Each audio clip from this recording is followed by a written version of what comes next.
Oui. Merci beaucoup, Jordi Font, de votre invitation et merci à l'Université de Gérone, au Musée de l'Exil et au Mémorial Walter Benjamin. Je suis extrêmement ému de revenir discuter des questions qui touchent à ma recherche. Quand mon livre sur Heidegger était paru chez Akal en 2009, il y avait eu un grand débat à Barcelone à l'invitation de la municipalité et de Arnau Pons, une discussion avec Manuel Carbonell et Juan Ramón Resina, qui avait ouvert cette réception.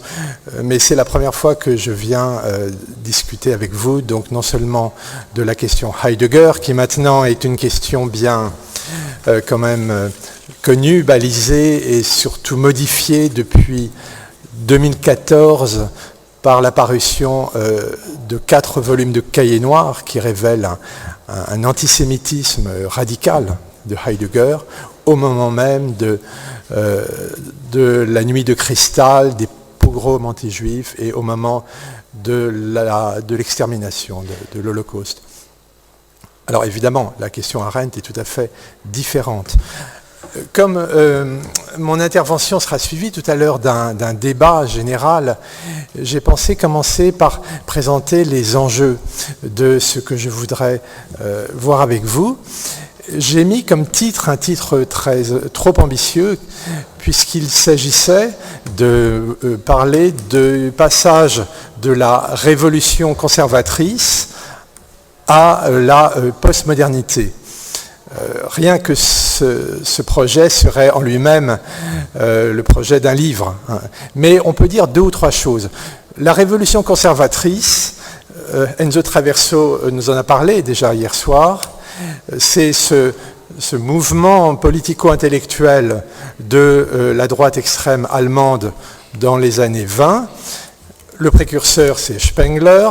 L'auteur clé, celui qui théorise l'oxymore révolution conservatrice, c'est Arthur Moller-Vandenbrouck qui publie en 1923 Das Dritte Reich, le Troisième Reich, et qui donc pose ce paradigme du Reich.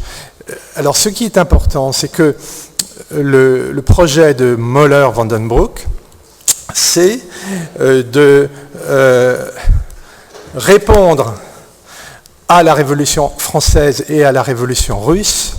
Moller-Vandenbrouck est le lecteur et le traducteur de l'œuvre de Dostoïevski. Il a un rapport à la Russie très, très, très fort.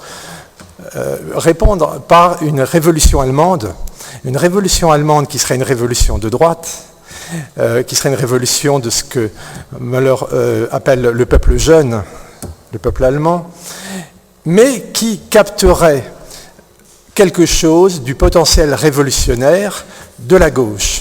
Tel est le souhait. Et donc, on trouve chez Moller certains traits qui annoncent en partie le propos de Arendt. Par exemple, dans le Troisième Reich, il y a des propos très positifs sur les conseils ouvriers. Moller réhabilite certaines formes de marxistes allemands pour mieux attaquer les libéraux. Moller n'est pas du tout marxiste, mais il tente de capter quelque chose de ce potentiel révolutionnaire pour le faire passer de l'autre côté, vers une révolution qui serait une révolution, non pas de classe, mais une révolution folkish, une révolution qui aurait un fondement ethnique et racial à peine voilé. Donc voilà, la révolution conservatrice, c'est l'extrême droite allemande qui cherche à capter le potentiel révolutionnaire de la gauche pour construire quelque chose qui donnera finalement le national-socialisme. Alors Moller meurt trop tôt pour vraiment se prononcer sur le nazisme. Il meurt en 1925, il se suicide dans un moment de dépression. Mais évidemment, l'expression Troisième Reich est reprise par les nationaux-socialistes. Alors vous me direz, quel est le rapport entre ce moment et la postmodernité ? La postmodernité, c'est, pourrait-on dire, tout l'inverse. Vous savez que le mot postmoderne, c'est un terme qui naît surtout chez les architectes et qui a été introduit dans le champ philosophique, notamment par Lyotard. Mais on peut le faire remonter plus haut dans son concept. Hannah Arendt elle-même n'utilise pas ce terme encore, bien sûr, mais elle distingue dans Conditions de l'homme moderne les temps modernes qui s'arrêteraient en 1945 avec une césure, une coupure, et l'époque moderne qui correspond assez bien, qui vient après les temps modernes, et qui déjà correspond assez bien à ce que Lyotard et d'autres appelleront la postmodernité. Donc la postmodernité, c'est un courant de pensée philosophico-politique qui se développe surtout en France, avec Derrida, Nancy, Badiou et d'autres, et qui est explicitement de gauche, mais qui va en quelque sorte procéder à l'inverse de ce que faisait la révolution conservatrice allemande, c'est-à-dire à un moment où la référence à Marx, à tort ou à raison, est dévaluée, démonétisée par l'effondrement de l'Empire soviétique, eh bien, la gauche, notamment en France, mais pas seulement, va chercher d'autres références. Et assez tragiquement, je pense, mais on en discutera, une partie de nos philosophes vont chercher une source d'inspiration, un potentiel critique chez des auteurs de l'extrême droite allemande, comme Carl Schmitt, comme Martin Heidegger, comme si c'était chez eux que l'on pouvait trouver les éléments d'une critique de l'Occident, du libéralisme, etc., des Lumières, que la gauche ne serait plus en mesure de porter par elle-même. Donc on a l'effet inverse. Comme si le potentiel révolutionnaire était passé de la gauche à l'extrême droite, et que désormais, les arguments critiques, il fallait les chercher non plus dans Marx, mais, ou même dans les marxistes utopiques au sens positif du mot dont parlait Enzo Traverso hier, comme Ernst Bloch ou d'autres, ou des marxistes dissidents en France comme Henri Lefebvre, qui sont, je pense, des grandes figures, qui ont su justement à un moment s'opposer à Heidegger. Il y a un livre d'Henri Lefebvre d'après-guerre sur l'existentialisme qui est très lucide. Bon, mais ça c'est une parenthèse. Donc ces postmodernes, on pense à Politique de l'amitié, Force de loi, qui sont un peu des textes paradigmatiques de Jacques Derrida à cet égard, qui ont beaucoup fait pour acclimater Schmitt en France. Eh bien, donc cette gauche postmoderne cherche ces arguments chez des auteurs de l'extrême droite. Alors bien entendu, aucun de ces postmodernes français n'a quoi que ce soit de nazi, c'est bien clair. De même que, inversement, Möller n'avait en fait rien de marxiste. Donc ce mouvement de transfuge, ce mouvement de captation de l'autre extrême a quelque chose de problématique qu'il faut interroger. Et venons-en maintenant à Arendt. Arendt a une position centrale dans cette double configuration. Elle est vraiment au cœur du dispositif. Et il me semble que c'est la raison pour laquelle elle est devenue aujourd'hui une sorte de référence, d'icône pour la théorie politique, pour les cultural studies, pour tout un ensemble de discours qui sont tout à fait dominants dans nos sociétés. Alors pourquoi Arendt ? Eh bien, Arendt passe pour...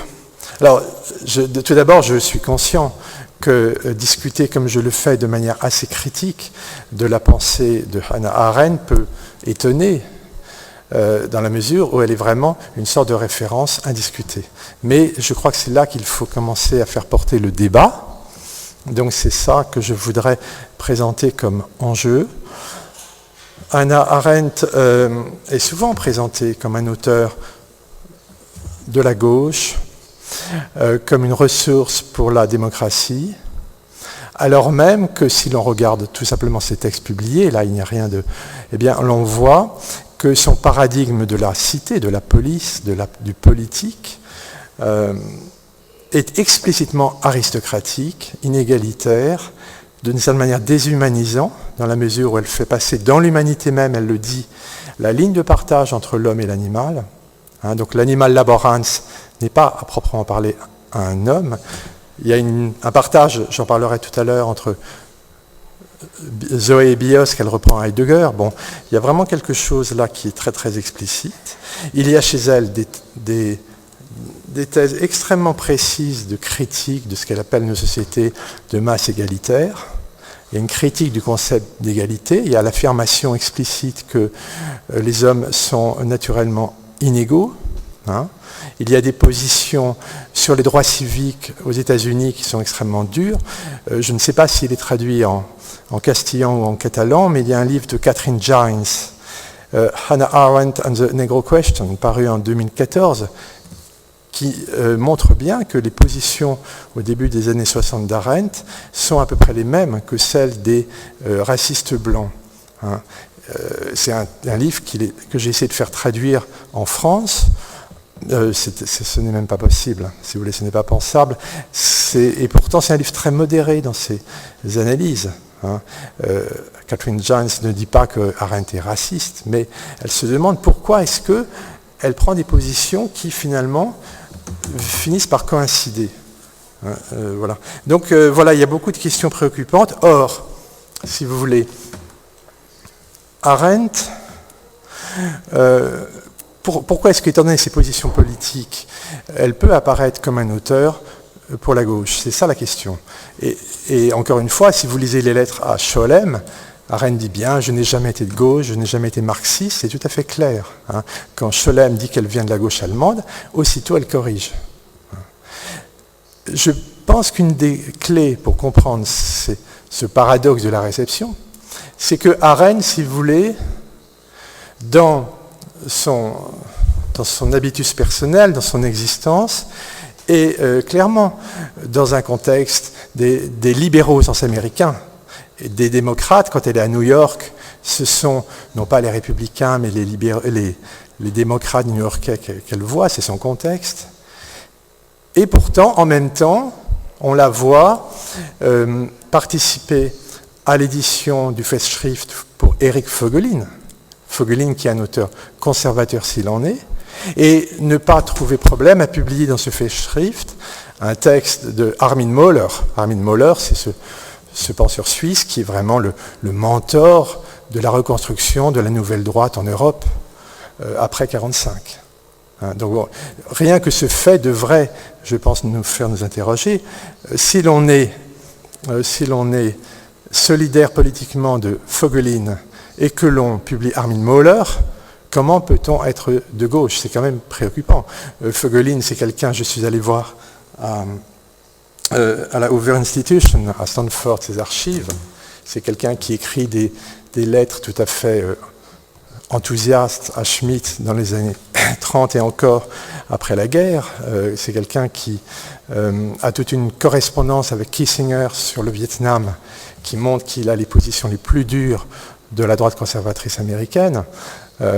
Vraiment, comment est-ce que Arendt, qui a eu sur certains points des positions importantes sur le droit à la désobéissance civile, sur le Vietnam, peut-elle se mettre du côté de Voegelin? Alors c'est peut-être une stratégie contre Léo Strauss, mais vous voyez, c'est un problème.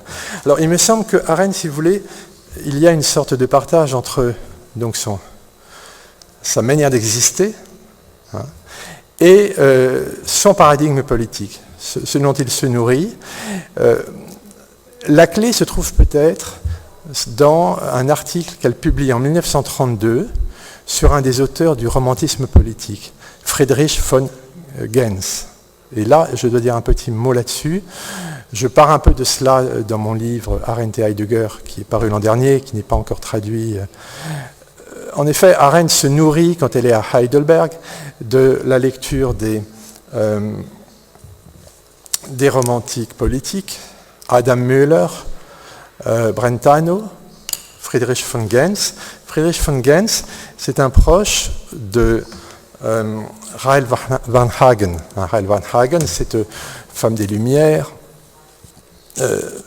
très proche de Goethe, admiratrice de Goethe, qui tient jusqu'en 1806 un grand salon littéraire à Berlin, jusqu'au moment, en 1806, par réaction contre l'occupation napoléonienne en Allemagne, tout un ensemble d'écrivains, les romantiques politiques, vont se regrouper dans une position nationaliste, ils vont contribuer à la création de l'unité de l'Allemagne nouvelle, et ils vont boycotter les salons. Raël est obligé de fermer son salon, et créer une Christliche Gesellschaft qui a pour slogan « Pas de Philistins, pas de Français, pas de femmes ni de Juifs ». Donc des banquets, si vous voulez, très Männerbund, qui sont tout à fait le contraire du salon de l'Aufklärung tenu par une femme à la manière française, à la manière de Goethe, etc. Eh bien, Friedrich von Gens devient le secrétaire de Metternich, donc il appuie la politique la plus conservatrice en Europe, et Arendt a une analyse très fine. Elle dit que Gens est libéral dans son existence, et conservateur dans sa pensée. Et elle analyse ça très finement. Et je pense que c'est presque une forme d'autoportrait, et qu'il faut tenir compte de ça. Alors voilà pour vous dire que ma critique de Arendt n'est pas du tout la même que celle de Heidegger. Heidegger, je pense qu'on ne peut rien différencier. L'homme, l'auteur, le penseur, l'œuvre, le corpus forment un tout. Et on ne peut pas critiquer l'œuvre de Heidegger sans critiquer aussi la personne et inversement. Parce que Heidegger, c'est quelqu'un qui prend des mesures très dures lorsqu'il est recteur. Il fait interdire l'attribution de bourses aux étudiants juifs et marxistes. Il crée une chaire de biologie et d'hygiène raciale. Il siège à partir de 1934 avec Schmitt, Rosenberg et Streicher dans l'Académie du droit allemand qui prépare les lois de Nuremberg et qui est active jusqu'en 1941. Donc c'est vraiment un nazi par son engagement, par sa pensée, on le verra, et nous verrons jusqu'où cela va. Arendt, rien de tel bien sûr. Arendt est par sa trajectoire, on le sait mieux que quiconque ici, du côté des exilés et des victimes. Elle est emprisonnée 8 jours par la Gestapo et elle fuit l'Allemagne. Elle est internée 3 semaines dans le camp de Gurs. Et heureusement qu'il y a eu un des rares, des trop rares préfets français qui, au moment de la débâcle, a ouvert les portes du camp. Donc elle a pu retrouver Blücher et partir par cette région même jusqu'à Lisbonne. Elle a eu cette chance que n'a pas eu Benjamin.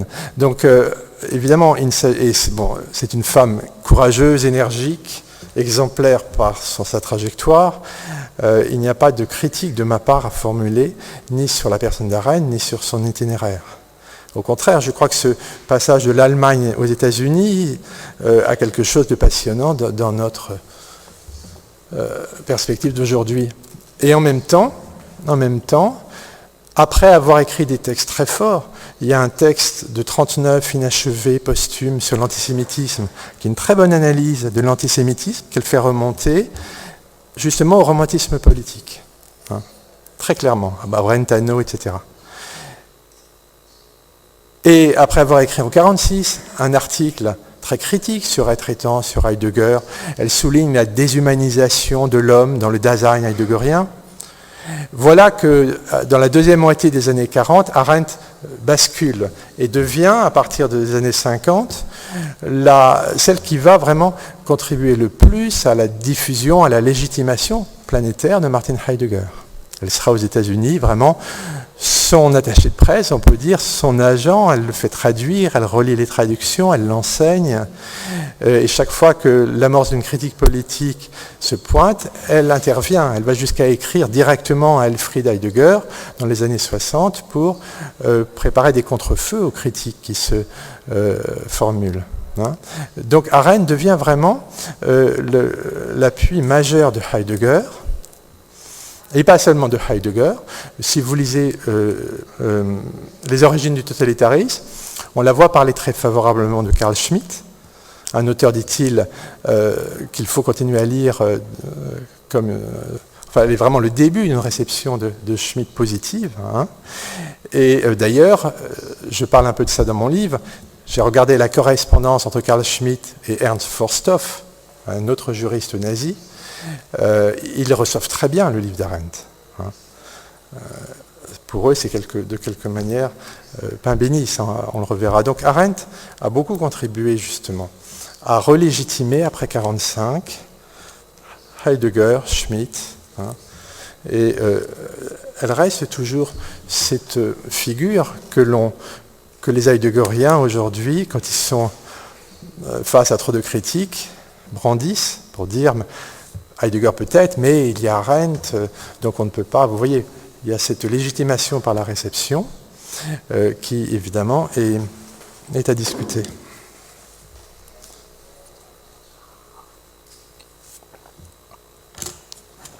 Alors, je laisse pour l'instant la question à Arendt, je reviens à Heidegger. Et à Schmitt aussi peut-être. Autre enjeu que je voudrais vous soumettre pour qu'on en discute. Pourquoi peut-il être problématique de convoquer aujourd'hui des auteurs comme Heidegger et Schmitt plutôt que Marx? Ou peut-être avec Marx, mais en général, c'est que ce soit avec ou plutôt, quels sont les effets induits? Alors là, je vais être très schématique, peut-être trop, juste pour durcir les enjeux, montrer en quoi ça peut faire problème. Vous avez des auteurs comme Chantal Mouffe qui préconisent aujourd'hui de revenir à une politique plus agonistique, qui ne soit pas celle simplement de la discussion, de la délibération à la manière de Habermas. Et pour elle, Schmitt est celui qui nous donne les clés d'une telle retour à une politique de la confrontation et du conflit, où finalement la politique se construit dans le rapport à l'ennemi. Peut-être ne voit-elle pas suffisamment tout ce que ça peut impliquer. Il faut rappeler que le fameux livre de Schmitt, Le concept du politique, n'a pas connu 2 mais 3 éditions. En 1962, Schmitt réédite l'édition de 27 et il ne dit plus mot de l'édition de 1933. L'édition de 1933 souligne vraiment la dimension de guerre ethnique dans le rapport ami-ennemi. Montre bien que pour Schmitt, l'ennemi, c'est l'ennemi existentiel. Et si l'on pose l'ennemi comme ennemi existentiel, ça signifie que le conflit va aller jusqu'à toucher au cœur de son existence, c'est-à-dire jusqu'à sa possible suppression, jusqu'à son annihilation.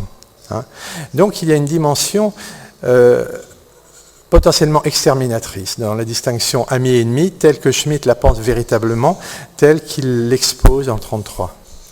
Or, c'est cette version du concept du politique que Schmitt envoie à Heidegger en août 1933. Heidegger lui répond par une lettre fameuse.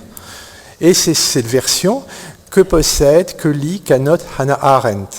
Si vous allez en ligne sur Internet, dans la Hannah Arendt Library du Bard College, vous trouvez l'édition de 1933 annotée par Arendt.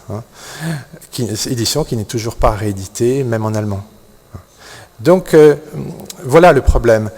La différenciation, la discrimination ami-ennemi dans la pensée de Schmitt est une visée qui peut conduire à une forme de Vernichtung, d'extermination. Et même dans les années 20, on voit Heidegger qui parle de Vernichtung, d'extermination, d'annihilation de l'hétérogène, dans sa conception homogène et au fond ethnique et völkisch de ce qu'il appelle la démocratie, dont on peut se demander si le nom est encore pertinent. Eh bien, je me demande, je vais durcir le trait, mais ce qui se passe aujourd'hui au Venezuela avec Maduro, c'est-à-dire on voit avec une consternation que face à une contestation qui est démocratique, qu'on peut y adhérer ou non, mais c'est une contestation, on voit dans la rue des manifestants, eh bien, on voit des milices qui emploient des méthodes qui étaient celles jadis dans les dictatures d'extrême droite. C'est-à-dire il n'y a pas seulement des policiers, il y a des motos qui arrivent avec des hommes qui tirent, etc. Il y a des morts, il y a des arrestations qui ont été contestées par la présidente même de la Cour constitutionnelle, qui a été ensuite démise, etc. Donc, comment se fait-il que dans un contexte d'extrême gauche, on trouve une pratique du politique qui n'est plus du tout dans la délibération, qui est dans eh bien, la suppression de l'ennemi, en quelque sorte, hein, qui le pense comme suffisamment légitime pour avoir de telles pratiques. Il me semble que cette dérive n'est pas seulement une dérive pragmatique d'une politique qui est acculée par une situation de rue difficile, elle est liée à un mode de pensée qui est inévitable si la gauche se donne des points de repère chez des auteurs comme Schmitt ou Heidegger. On arrive forcément dans une traduction de l'intentionnalité dans les actes.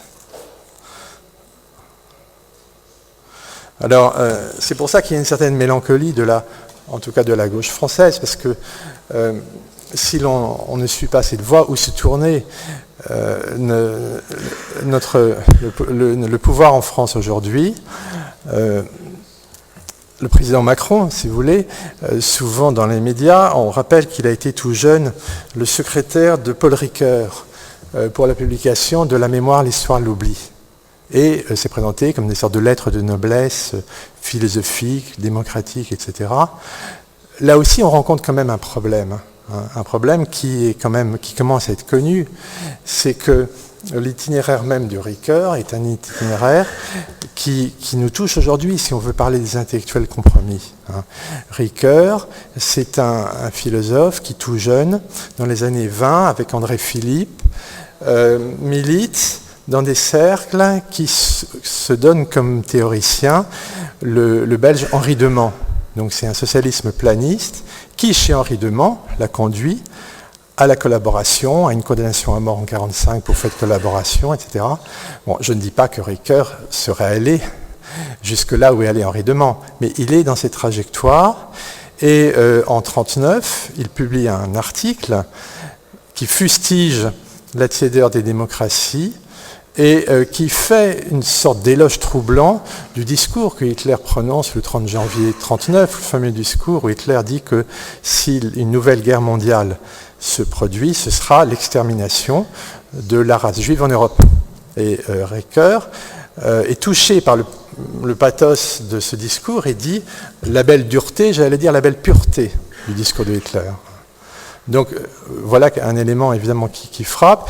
Et en août 1939, juste avant la déclaration de guerre, il part un mois travailler l'allemand à l'université de Munich.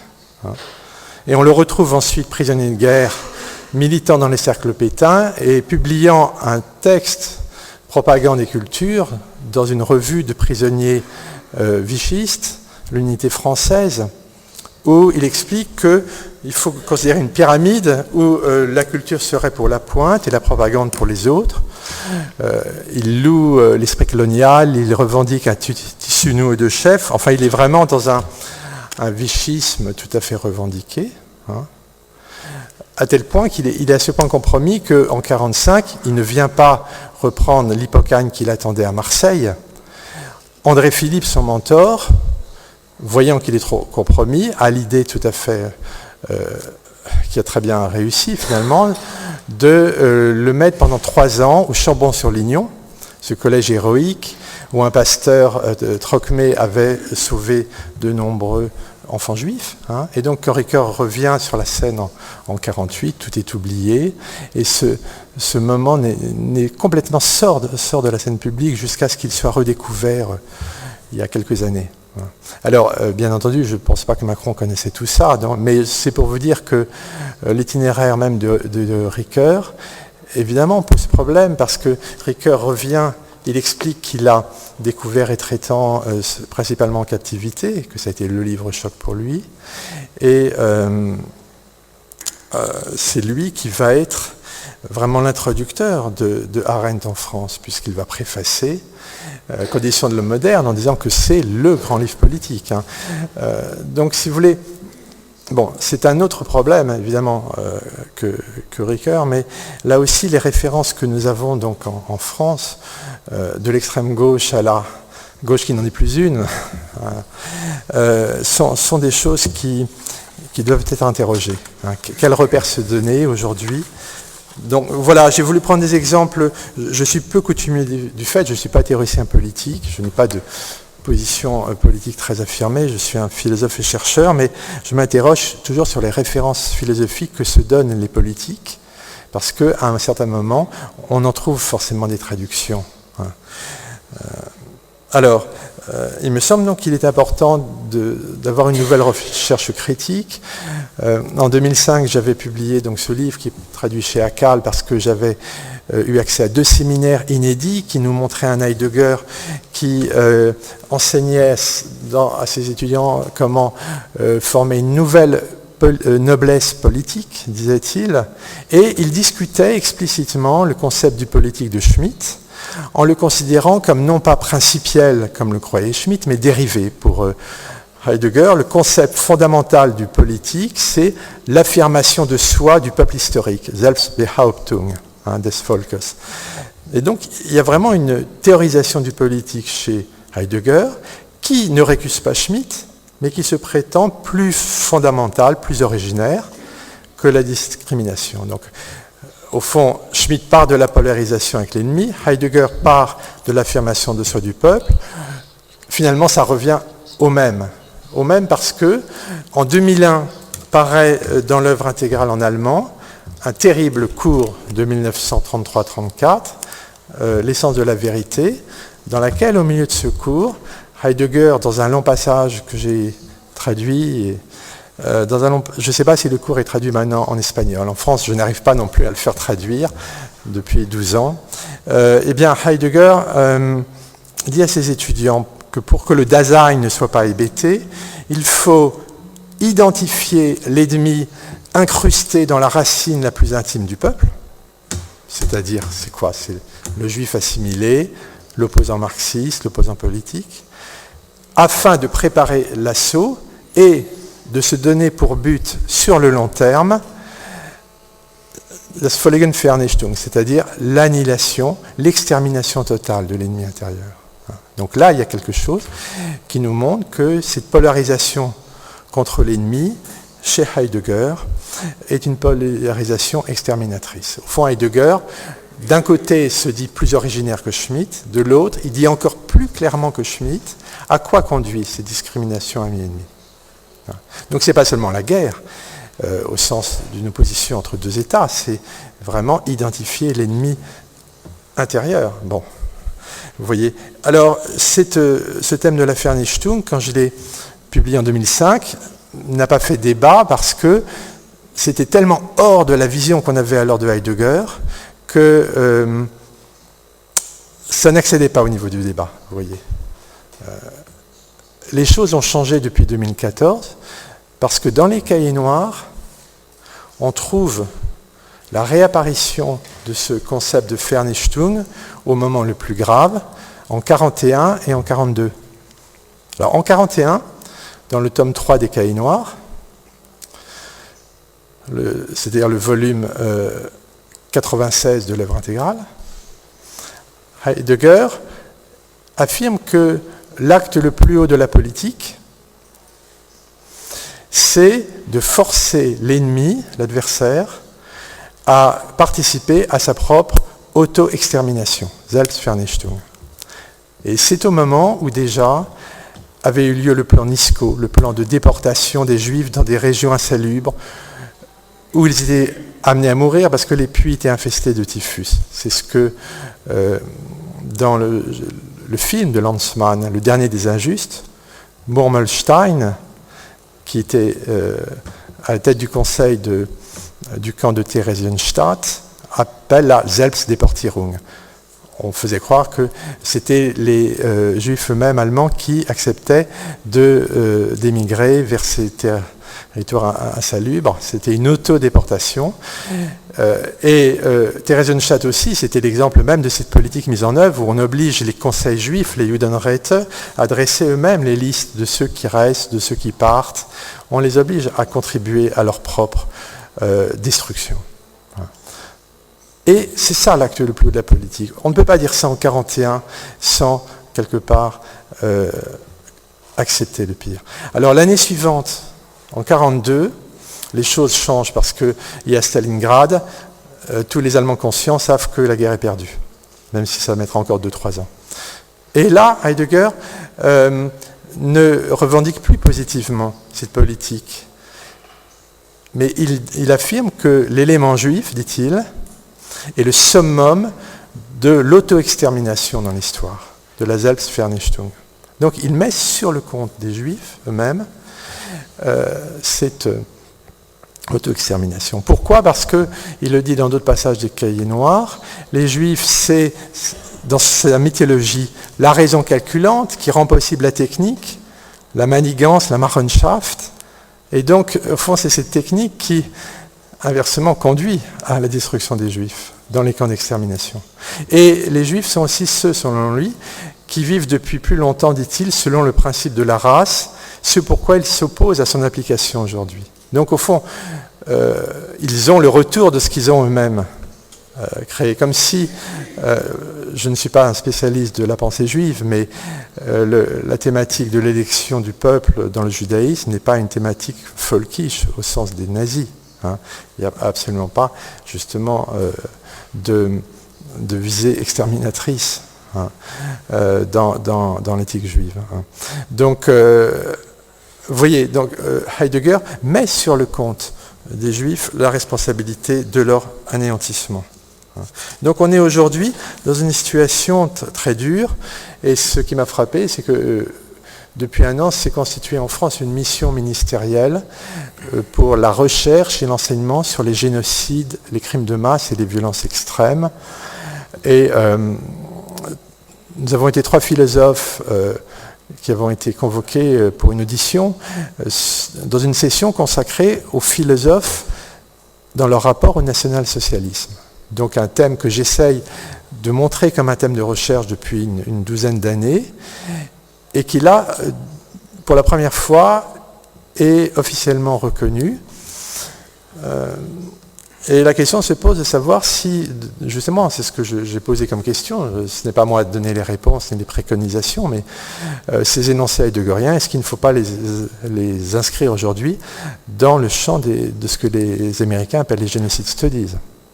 Hein, c'est-à-dire que les historiens, comme Césarani, étudient la formation d'un génocidaire chez Eichmann, mais que se passe-t-il lorsqu'il y a un discours de la Vernichtung dans le champ philosophique, ou dans le champ du droit, ou dans le champ des sciences politiques, ou même de la sociologie, hein, ou de la théologie. Hein. Donc, à chaque fois, il y a un travail à faire, vous voyez.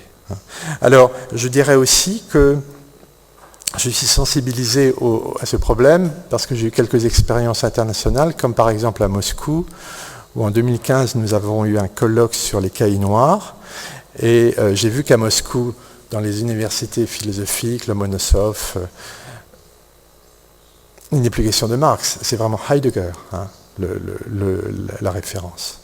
Alors, officiellement, bon, c'est Heidegger, et mon interlocuteur, un jeune heideggerien, discutait avec ses étudiants, tranquillement, ce qui a absolument consterné une de nos collègues allemandes, parce que c'est impensable en Allemagne quand même, de la pertinence aujourd'hui du Führerprinzip, du principe du Führer. Et dans une discussion très dure que l'on a eue, il m'a dit, mais au fond, parce que oui, dans les cahiers noirs, Heidegger distingue 2 nazismes. Il y a le nazisme vulgaire, qu'il dit trop petit bourgeois, pas assez barbare, qu'il moque en disant c'est un rational-socialisme, donc trop rationnel. Et puis, il y a le national-socialisme spirituel, celui de l'Allemagne secrète, celui qui serait à la hauteur du principe barbare, etc. Et mon interlocuteur me disait, mais le national-socialisme spirituel n'a jamais tué personne, disait-il. Donc ça reste une option valable pour la pensée. Bon, je ne souscris pas à cette position, mais vous voyez, il y a un discours qui n'est pas aujourd'hui pensable dans le champ académique français ou allemand, mais qui l'est parfaitement à Moscou. Et derrière ça, vous avez la figure de Dugin, Alexander Dugin, cet eurasiste qui milite pour une 3e Rome et qui, dans un entretien avec un politologue américain, dit explicitement « Toute la pensée de Heidegger se résume à une phrase « Das Dasein existiert völkisch ». Le Dasein existe de manière völkisch, c'est-à-dire populaire raciste. Völkisch, c'est un terme à connotation antisémite et raciale indiscutable dans le discours allemand. Et Dugin a écrit 7 livres en russe sur Heidegger. Le plus important a été traduit en américain dans une maison d'édition de suprémacistes blancs américains qui militent en disant que Heidegger est le meilleur appui théorique pour théoriser la suprématie de la race blanche. Donc vous voyez, il y a des choses très lourdes qui, dans un pays comme la France, où il y a la loi Guessot, où il y a quand même une restriction du débat public lorsqu'il devient clairement négationniste ou raciste, ce n'est pas pensable. Mais dans d'autres pays où il y a ce libéralisme de la parole publique aux États-Unis, peut-être très bien, mais qui pose quand même des problèmes, parce que ça permet même à un président parfois de dire des choses qui ne seraient pas pensables dans le débat public français. Et puis dans les universités russes, où quand nous nous sommes étonnés d'une discussion sur la valeur du Führerprinzip, on nous a répliqué, en Russie, on peut tout dire. Et on peut les comprendre après la chape de plomb qu'ils ont subie, mais vous voyez que là, il n'y a plus de ligne de frontière, si vous voulez. Il n'y a plus de frontières. Donc, voilà les questions que je voulais poser. Alors du coup, évidemment, j'ai utilisé un peu plus de la moitié de mon temps. Donc, la conférence même que je voulais prononcer, je vais l'écourter, je ne la prononcerai qu'en partie. J'ai voulu, si vous voulez, à l'origine, puisque nous sommes ici proches des camps de Rivesaltes, etc., de cette mémoire d'un système concentrationnaire, je voulais me concentrer sur le problème de cette littérature postmoderne, avec Agamben et d'autres, qui prennent le camp comme paradigme de nos sociétés techniques modernes, ce qui est quelque chose qui vient très explicitement de Arendt et aussi en partie de Heidegger. Donc c'est leur conception de la modernité, le rôle qu'ils ont fait jouer à ce paradigme du camp que je voulais interroger et que je vais en partie défricher avec vous. Comme exemple de problème que cela pose, là, on peut dire des choses vraiment précises et qui ne sont pas toujours complètement dites.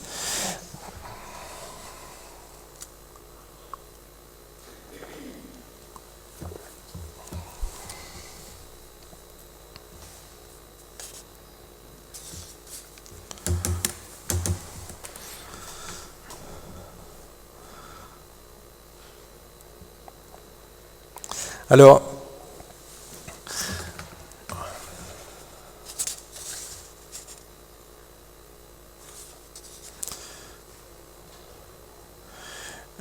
Heidegger est souvent crédité d'être un critique de la technique, un penseur de la technique. On le crédite d'avoir proposé après 1945 une relecture de ce qu'il nomme alors le nihilisme européen et mondial et une réinterprétation de la technique moderne, notamment dans ses conférences à Brême en 1949, qui porte sur ce qu'il nomme le dispositif Gestell planétaire, qui serait selon lui né de l'affirmation de soi, du sujet moderne, et qui serait responsable de la dévastation de la Terre. Cette critique de la technique, les recherches philologiques récentes montrent qu'elle n'est pas encore présente dans ces textes des années 30.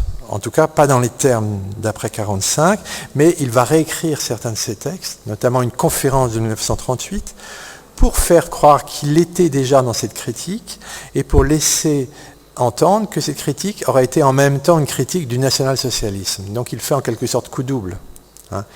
Heidegger, le comeback heideggerien après 1945, c'est vraiment cette critique de la modernité technique qui se présente en même temps comme une distanciation à l'égard du national-socialisme dès le milieu des années 30. C'est quelque chose qui est largement recomposé. Je donne entre mille un exemple de réécriture qui est bien connu. C'est que quand Heidegger publie après la guerre son cours de 1936 sur Schelling, il supprime une phrase clé dans laquelle il affirme que Mussolini et Hitler ont apporté des contre-mouvements au nihilisme européen. Gegenbewegung. Donc il y a cet éloge en 1936 de Mussolini et Hitler, il n'est pas du tout à l'époque dans la critique. Donc sa critique du nihilisme n'est certainement pas à l'époque une critique du nazisme. Alors, cette interprétation stratégique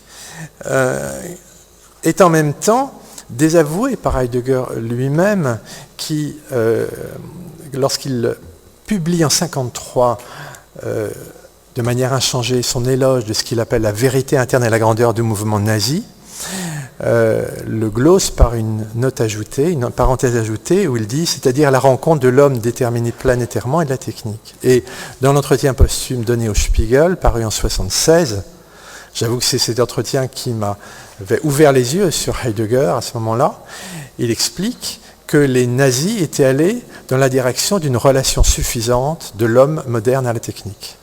Donc en fait, les nazis sont crédités d'avoir été porteurs de la solution. Alors quelle est cette relation suffisante de l'homme à la technique ? Eh bien, si on se rapporte à un cours de 40 sur Nietzsche, il y a une conclusion qui supprime quand il l'aurait dite, où il explique que la motorisation de la Wehrmacht, au moment de l'invasion de la France, est un acte métaphysique, plus important que la suppression de la philosophie de l'enseignement. L'autre visage de la technique nazie, c'est évidemment les chambres à gaz.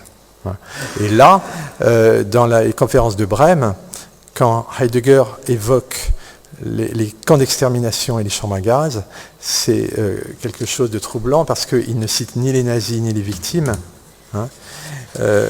Il les présente comme un processus technique, mais bon, il faudrait vraiment détailler tous ces textes pour voir ce qu'il dit exactement.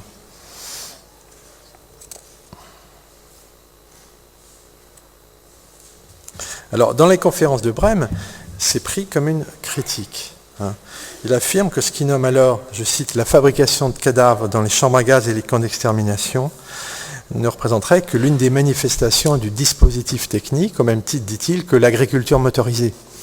Ce qui a conduit à toutes sortes de développements, comme en France, on a beaucoup comparé les camps aux abattoirs, ce qui est évidemment plus que problématique, puisque faut-il rappeler que les nazis n'ont jamais procédé à quelque chose comme un élevage industriel de leurs victimes. La métaphore n'est pas bonne, il y a quelque chose qui ne va pas.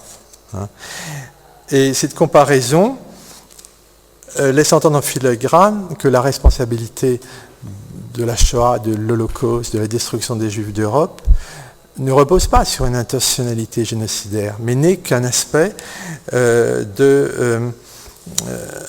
qu'un effet de ce dispositif technique qui se serait emparé de l'humanité dans la modernité. Donc, vous avez une négation de l'intentionnalité génocidaire du nazisme ici, qui évidemment contribue à une stratégie de disculpation.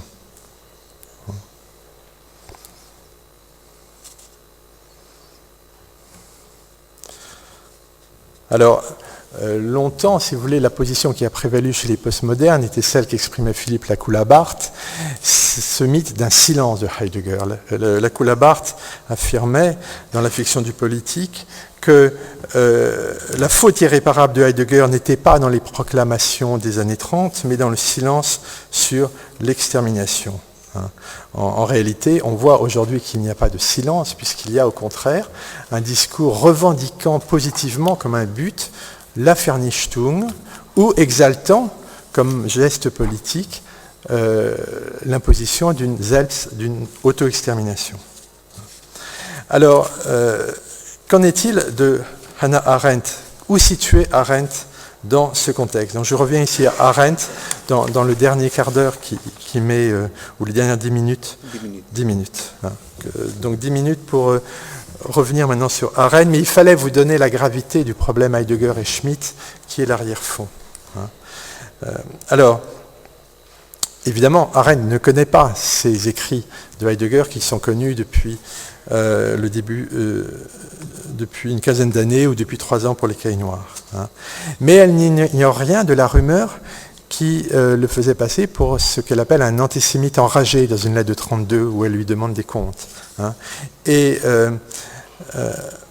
surtout, elle n'a pas scié quand Heidegger en 1953 a prononcé son éloge de la vérité interne et de la grandeur du nazisme. Un éloge que Arendt, finalement, passe par perte et profit dans son discours de 69 où elle érige Heidegger en roi secret de la pensée et fait même dans un texte connexe du pensée heideggerien le paradigme même du pensée.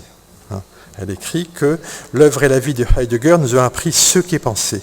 Au point, dit-elle, que ses écrits demeureront à cet égard paradigmatiques. Donc Heidegger devient exemplairement le penseur, et dans son Eichmann, au fond, on la voit en symétrie présenter la figure de l'exécutant de la solution finale comme Eichmann, comme dépourvu de pensée, sans pensée. C'est le sens qu'elle donne au mot banalité.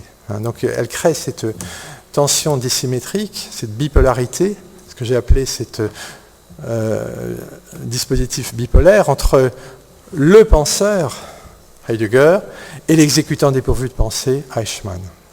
Ce qui est une manière, évidemment, de disculper radicalement Heidegger. Alors, qu'en est-il maintenant du problème des camps? J'ai longtemps pensé que Arendt, très souvent, on remarque, les commentateurs remarquent qu'elle ne différencie pas les camps d'extermination et les camps de concentration. Et j'ai longtemps pensé que c'était l'effet de la méconnaissance de l'époque. Il a fallu dans le public du temps pour que ces distinctions deviennent nettes.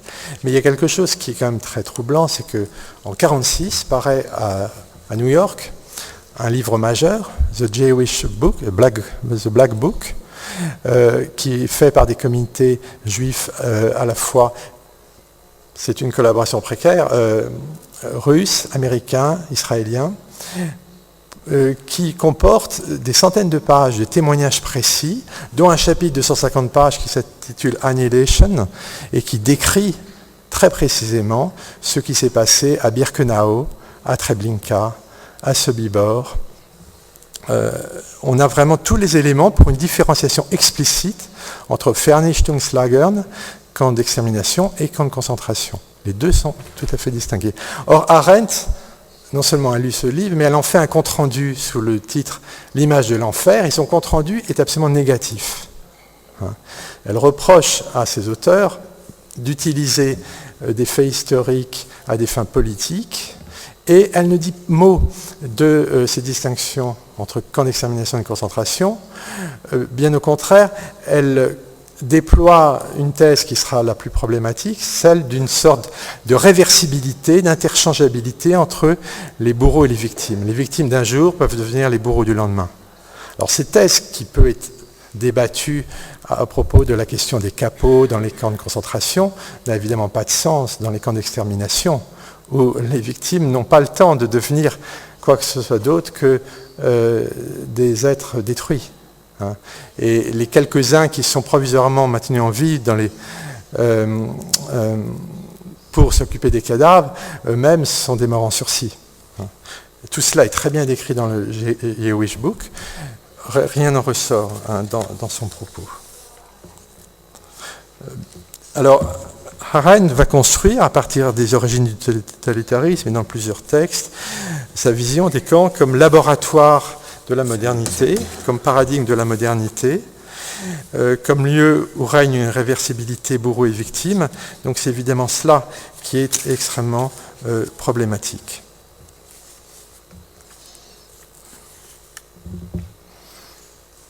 Alors je vais aller un petit peu plus loin et juste indiquer un point mal connu, mais qui serait un élément majeur de ma démonstration. C'est que Arendt utilise l'expression justement fabrication de cadavres dans les origines du totalitarisme, paru en 1951, 2 ans après les conférences de Brême. Donc en général, on se demande comment est-ce qu'Arendt a pu connaître ces conférences qui étaient inédites. Heidegger les lui a-t-elle donné à lire? En réalité, le problème est inverse. C'est-à-dire qu'on oublie qu'en 1948, Arendt publie un petit livre en Allemagne qu'elle n'a jamais voulu rééditer, Sechs Essays, et dans la courte préface à Karl Jaspers, elle emploie pour la première fois cette expression même de fabrication de cadavres. Donc c'est au contraire Heidegger qui, lisant cette expression, va la reprendre un an plus tard.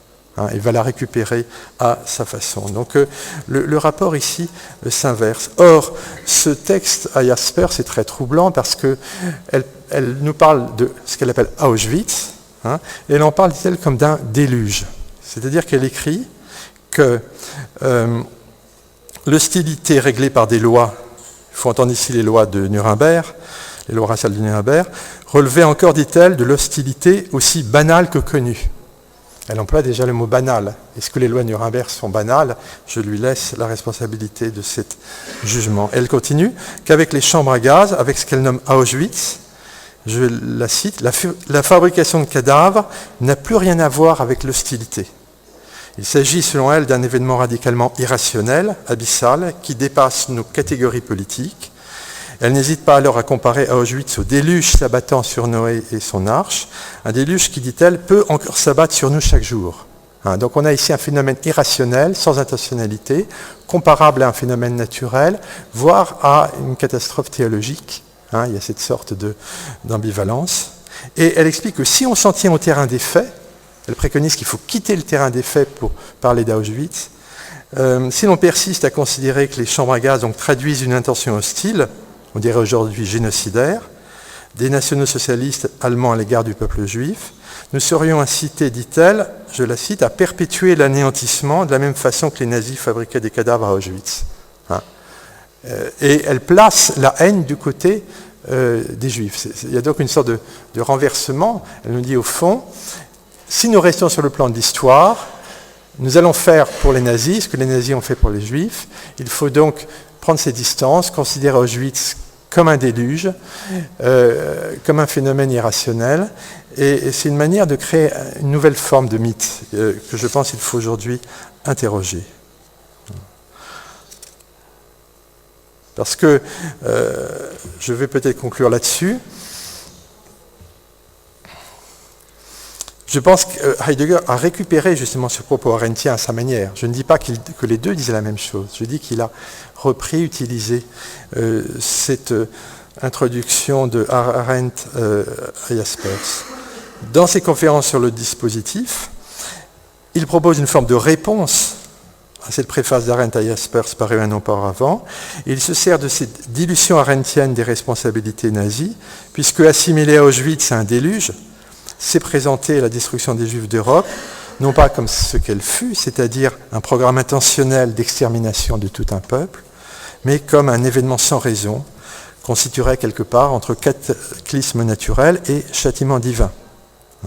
Et donc Heidegger tire parti de ces énoncés pour évoquer à son tour les chambres à gaz et les camps d'extermination, sans plus nommer les victimes juives ni les nazis, comme une manifestation parmi d'autres du dispositif de la technique moderne. Donc voilà, si vous voulez, deux visions qui très curieusement s'articulent l'une à l'autre de la modernité et du nazisme, qui vont décrire le nazisme comme un processus fonctionnel sans intentionnalité, alors même que nous découvrons aujourd'hui dans les textes heideggeriens qu'il y a une intentionnalité revendiquée par lui et que cette intentionnalité est déjà génocidaire.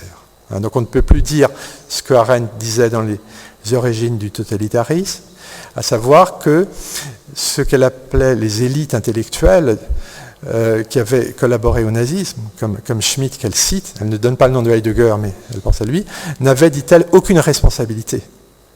Non seulement la responsabilité de Schmitt et de Heidegger sont écrasantes, il siège à l'Académie du droit allemand, il prépare les lois de Nuremberg, il est légitime, mais ce sont eux qui, après 1945, font revivre cette pensée, si vous voulez, exterminatrice, dans la discrimination ami-ennemi, dans la réactivation très habile par Heidegger du paradigme folkisch, qui aujourd'hui est revendiqué par des auteurs comme Dugin.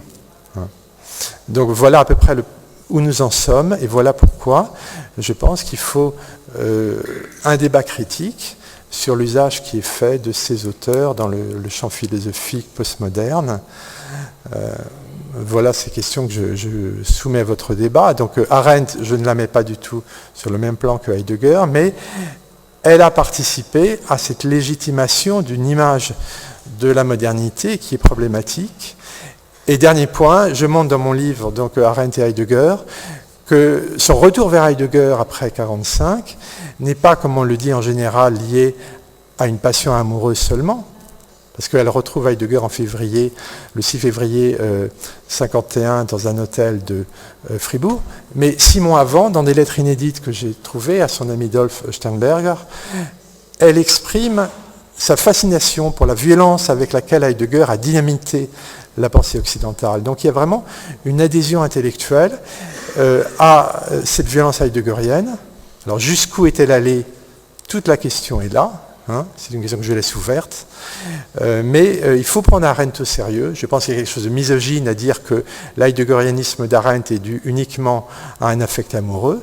Il y a vraiment, dans sa construction intellectuelle, dans son revirement de la fin des années 40, quelque chose qui est de l'ordre d'une adhésion intellectuelle revendiquée.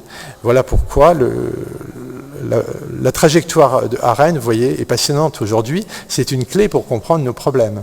Nous sommes dans des démocraties, certes. Parfois, il y a un décalage évident entre le discours et la réalité. Et doit-on, pour ressourcer nos démocraties, aller chercher des arguments et un potentiel révolutionnaire chez des auteurs nazis? Telle est la question. Merci.